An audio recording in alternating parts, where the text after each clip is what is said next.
Hold on, I'm not done. Questions later. Sunset, this is when you don't need color vision. This is the camera.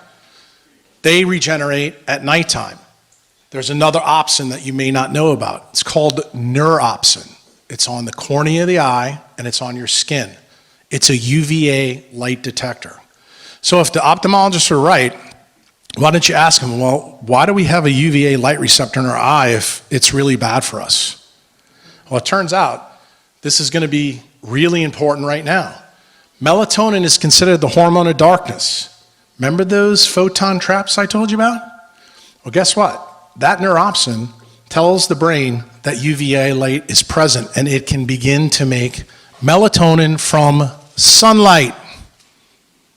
How do you like that? Now, what are all the effects? Here's the quantum paradox. It's a nighttime hormone because that's what the functional medicine doctors in my profession have told you. And that's true because that's when it's active, but it only activates when light is not present, but it's remade first in the eye and then generalizes all along the brain. The other key thing, and I'll just point this out to you right here, this one should open everybody's eyes. It reduces energy production in mitochondria. UVA light turns down energy production. And why is that important? There's the fourth cytochrome is cytochrome C oxidase in everybody's mitochondria in here. Anybody want to guess what kind of light turns it on? Red light. UV light turns it off. And the reason why, what does UV light make in the skin or the eye? Anybody who's a member of mine? Nitric oxide. And guess what? That's why UV light lowers your blood pressure because it causes 40 to 60% of dermal pooling and it helps your heart. But what people don't realize the effect is it turns off your ability to make ATP from food electrons. There's another piece of the equation that may be really counterintuitive for some of you in this room. It has a lot of other effects. One of these, if you have breast cancer or prostate cancer, you may want to pay attention to that one because it affects the aromatase enzyme. That's the reason why when Ruben said before, well, ladies, you may not want to do this, and I said, oh no, they want to take the girls out to the sunlight because guess what? That's the reason why breast cancer is through the roof. Okay? You need to get your body parts out in the sun. So for those of you who don't believe, this is just from May 19th. This was a study that came out. Look what it said. Morning daylight exposure tied to better sleep. Okay? Remember, I've been telling you this 12 years ago. This is on Facebook a week ago. People are now beginning to get the message. Okay? Taking melatonin is a great way to ruin sleep, okay? It's something a mitochondriac would never do when you understand how this process works. Okay, Nathan Walls, here's your slide. Here's the key that I want to explain to you. You have this direct loop that goes to the pineal gland, but the energy comes in here. This energy has to be balanced, blue and red. What does this first do? It turns your pituitary gland on. That's the reason why the question that was asked to Ruben before is extremely important. Blue light, balanced by red, is what turns on hormone production. If you look at a circadian mechanism, all the hormones are made, usually from 6 to 10 in almost any medical textbook. They're assuming that you live around the 30th latitude. That's not true. It's different at different places, but it's a key. Anybody want a shocker? What turns off hormone production? UVA light on the skin, first time it shows up. UV light is what turns off in your blood plasma. And I have a slide on that later. But what's the key point here? The key point here is this paraventricular nucleus, which is part of the hypothalamus. That's where the sympathetic nervous system begins and ends. That's the key. So anytime you hear anybody talk about adrenal fatigue, if you go to my site and read Brain Gut 16, adrenal fatigue is due to an altered light spectrum. And the reason why? That nucleus fires everything in the sympathetic system. That's where sympathetic overdrive comes, and that's where most problems come. What goes down? The vagal motor system. Where is that located? Back here in the fourth ventricle. And what ties to it? The vagus nerve that goes to the gut, the thing that y'all love to talk about. But guess what? Where does the problem start? In the brain, through the eye. Okay? The back link here is really interesting. This interesting link goes right from the PVN to the sympathetic trunk down in the neck. Do you know that we have opsins in our cervical spinal cord? Anybody want to guess why that's the case? Where's brown fat in humans? Guess why? That's how it ties. That's when you start burning things for free heat. What's the other thing? What does the superior cervical ganglion control in the brain? I don't expect you to know this because you'll know you're not a neurosurgeon. Controls cerebral blood flow. So that means it controls the amount of blood that gets to your brain. Think that may have any play in, say, AMD? How about Alzheimer's? Parkinson's? You know any of these diseases, like any of the old people in the group? Ask your grandmother, did she ever see any of these diseases when she was young? The answer is no. But what showed up in 1879? Light bulbs. Kind of interesting, huh? This is Matt's slide. Matt told you about this. That connection goes right there. All the sympathetics run on the carotid and external carotid system that go right to your nose. That's the reason why it happens. And the key is you need to understand what's going on here. The light that comes through at nighttime that you have to block is 400 to 465. That's what my glasses are doing right now for me. These are the BPI tints. The reason I have them on now is because this crap up here. Okay? I don't want the signal that the sun just rose, because you see it's 3:30 or 4 o'clock in the afternoon. That will ruin my ability to sleep at night. That's the reason you block it, even when you're inside. When I'm in surgery in the middle of the day, that's what I do. In between cases, I go straight out to the sun. Now, I want you to look at the eyes. You have the pituitary stalk and you have the hypothalamus. What controls all these? CSF. CSF is made out of 99, and for those of you who don't know what CSF is, cerebral spinal fluid, okay? Cerebral spinal fluid is an ultrafiltrate of blood plasma. It is made out of 99.8% water. Okay? So that means light changes between these things. Here's the key. Light plus water equals the exclusion zone. You got that from Pollack's book. Everybody knows that. But here's the key. 13% of EZ is the coherent domain that makes 1 million free electrons that run everything in biochemistry. Okay? And if you don't believe me, look at this slide.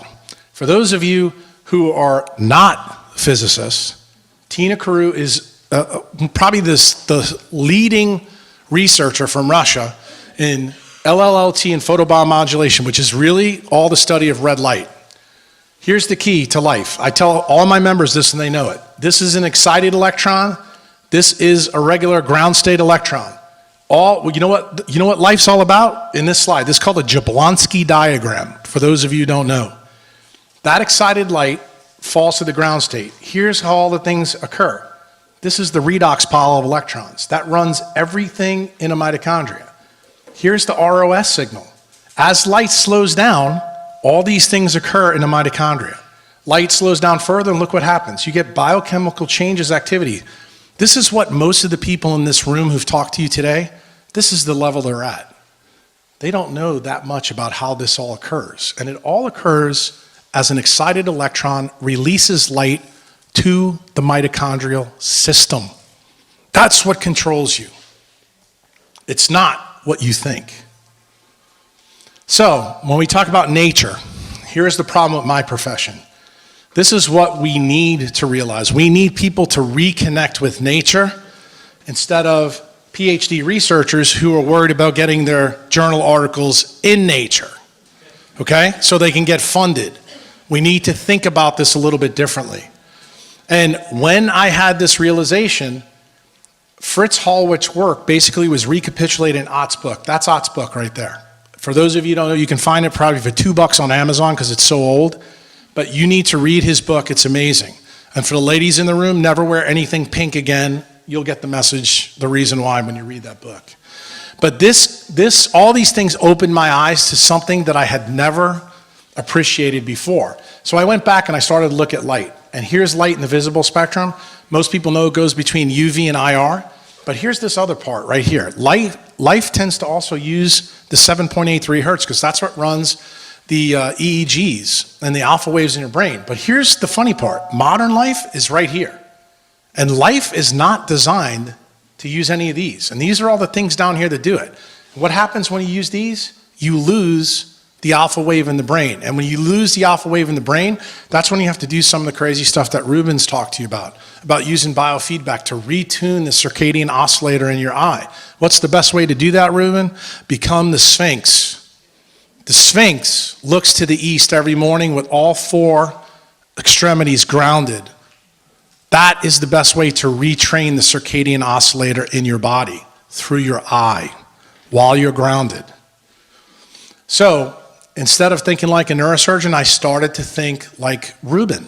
I started to think thermodynamically, and that's not something doctors are taught to do. And the key part was right here. Life can only exist between UV and IR light, and it became imperative for me to figure out how in the hell this really works. So I bring you back to this again. Tryptophan, tyrosine, phenylalanine, histidine, they all do really important things. Here's the key. I told you that I came up with something called the leptin prescription. I told you this was a photon trap. Take a look at leptin down here. Synthesized in 1994, Rockefeller University. You see a whole bunch of photon rings? Could it be that this chemical that's made where? In your fat? Where's human fat? Subcutaneous, isn't it? That's kind of interesting. But this goes to your hypothalamus and tells the hypothalamus what your energy status is in your body. So I went further. I started looking at the aromatic amino acids. You got phenylalanine and tyrosine. You got precursors. Oh, we heard about thyroid hormones. Look at that. From UV light, you make this chemical that makes the hormones there. It comes from light, folks. What's the next big step? You have DOPA. You've all heard of that. Look at all the other chemicals that it makes. Everything you hear from the functional medicine doctors is made through your eye right there. How about this one? Tryptophan, serotonin, melatonin. All these connections. This one's even more interesting for anybody in the room who's a white boy like me with Northern European skin, who goes out in the sun and gets really red. When you come to a quantum clinician, that tells us by definition you never see UVA light. And the reason why is uricanic acid, which is made from histidine. It's the key. And one of the biohacks that I did with the Qualant that you guys may be interested in, I figured out a way to actually stay in the sun longer with my weak skin. And how did I do it? I did it by hybrid tanning. Hybrid tanning is when I use infrared A light to precondition the system so I could absorb more UV light. So guess what? When I did that, I actually lost more weight. And I backed up this recently when the Qualant went live.